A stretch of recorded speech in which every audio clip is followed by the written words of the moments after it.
Sri Wahyuni, tersangka pembuang bayi yang ditemukan warga tewas di dalam parit beberapa minggu lalu, akhirnya ditangkap polisi. Tersangka ditangkap di rumahnya di Jalan Tegal Binangun, Pelaju, tak jauh dari lokasi jenazah bayi ditemukan.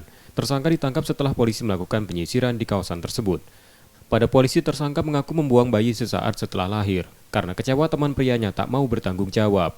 Tersangka melahirkan sendiri tanpa bantuan keluarga atau orang tuanya di dalam kamar mandi.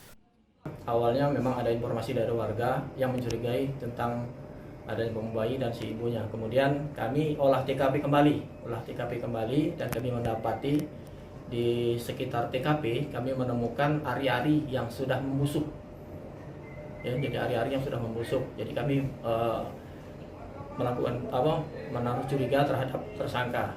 Kemudian malam itu juga yang kami curigai tersangka kami bawa ke rumah sakit untuk melakukan pemeriksaan. Untuk motifnya benar?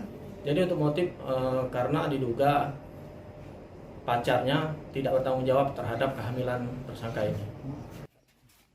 Tersangka kini dalam penanganan Polsek Pelaju Palembang untuk proses hukumnya. Yudi Kiswanto, Kompas TV, Palembang, Sumatera Selatan.